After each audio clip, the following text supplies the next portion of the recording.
ফিরে এলাম বিরতির পর। নজর রাখবো একটু খেলার খবরের দিকে। দুর্দান্ত পারফরমেন্সের পর এবার নতুন চাকরি পেল জাদেজা, অর্থাৎ সেরা পারফরমেন্সের পর এবার নতুন চাকরি। টি-20 লিগে কোচ হিসেবে নির্বাচিত এই ভারতীয়, পাশাপাশি কোচ হলেন মুম্বাইয়ের। আরো একবার জানিয়ে রাখি, সেরা সাফল্য, তারপরে এবার নতুন চাকরি জাদেজার। টি-20 লিগে কোচ হিসেবে তিনি নির্বাচিত। কথা বলে নেব ক্রীড়া সাংবাদিক বিপ্লব চন্দ্রের সঙ্গে। বিপ্লব দা, জাদেজার নতুন চাকরি কি মনে হচ্ছে, কেমন সেই চাকরি ক্ষেত্রে অর্থাৎ কর্মক্ষেত্র পালন করতে পারবে জাদেজা? দেখো, আমরা যেটা জানি অজয় জাদেজাকে আমরা নির্ভরযোগ্য অলরাউন্ডার হিসেবে ভারতীয় দলে দেখেছি এবং অসাধারণ পারফরমেন্স করেছে, এবং সেই ক্ষেত্রে যখন সেই সাফল্যের নিরিখেই কিন্তু এবছর বিশ্বকাপে আফগানিস্তানের কোচিং এর দায়িত্ব পায়, এবং সেখানে কিন্তু আমরা দেখেছি আফগানিস্তান দলকে এবার ভারতের মাটিতে যে বিশ্বকাপ অনুষ্ঠিত হলো সেখানে কিন্তু আফগানিস্তান দলকে পরিচালনা করতে গিয়ে অনেকটাই দারুণ ভাবে কিন্তু সাফল্য এনে দিয়েছে।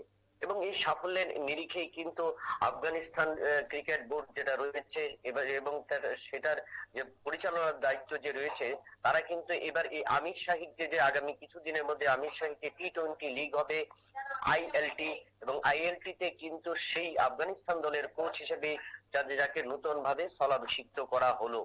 শুধু তাই নয়, এই আইপিএল এর যেটা আগামী কিছুদিন 22শে জুন থেকে শুরু হবে দেশের মাটিতে, সেই আইপিএল ও মুম্বাই এমিরেটস দলের ব্যাটিং কোচ হিসেবে অজয় জাদেজাকে নিয়োগ করা হয়েছে, এবং সেই দলের মালিক হিসেবে যিনি রয়েছেন মুকেশ আম্বানির এই দল মুম্বাই এমিরেটস দলে কিন্তু ব্যাটিং কোচ হিসেবে নিল।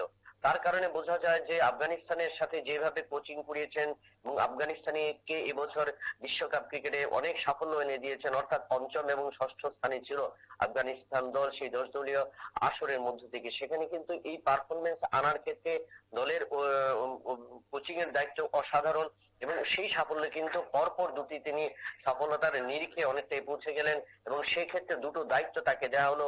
আমির শাহির টি-20 লিগ যেটা অনুষ্ঠিত হবে তাতেও আফগানিস্তান দলের কোচিং হিসেবে তাকে রাখা হলো, এবং মুম্বাই এমিরেটস এর যে দল সেখানে ব্যাটিং কোচ হিসেবে এই অজয় জাদেজাকে, অর্থাৎ ভারতের প্রাক্তন অলরাউন্ডার ব্যাটসম্যান এবং বোলার সেই অজয় জাদেজাকে নির্বাচিত করা হলো।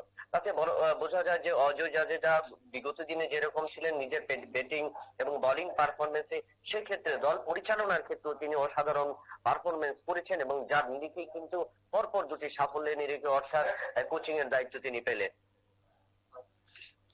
এক্ষেত্রে কি মনে হচ্ছে আগামী দিনে তার এই নতুন ক্ষেত্র, নতুন জায়গাতে কতটা দাপট দেখাতে পারবেন? নিশ্চয়ই দাপট দেখাতে পারেন, কারণ একটা সাফল্য আরেকটা সাফল্যকে ডেকে আনে।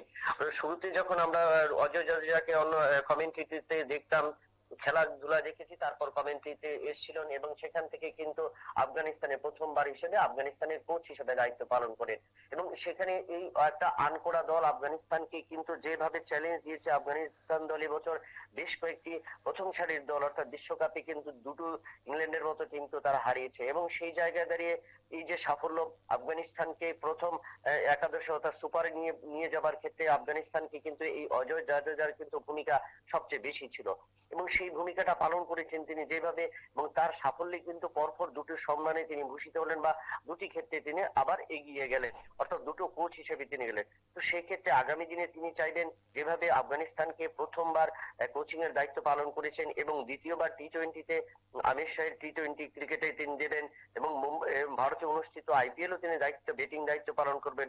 অবশ্যই সেক্ষেত্রে বলা যায় আগামী দিনে এই অজয় জাদেজার সাফল্য আগামী দিনে অনেক দেশ তাকে টানবার বা কোচিং করার দায়িত্ব তুলে দিতে পারে, এবং সেই ক্ষেত্রে পিছু পা হবেন না অজয় জাদেজা, কারণ ময়দানের এক চানামুখ বা ভারতীয় ক্রিকেটের এক চানামুখ, এবং একাগ্রতার সাথে কিন্তু ভারতীয় দলকে তিনি নেতৃত্ব দিয়েছিলেন, এবং কোচিং এর যেভাবে নেতৃত্ব দেওয়া শুরু করেছেন তাতে বোঝা যায় আগামী দিনে একটা সবুজ সংকেত, বা আগামী দিনে আরো বেশি করে কিন্তু অজয় জাদেজা উঠে আসবেন ক্রিকেটের দরবারে।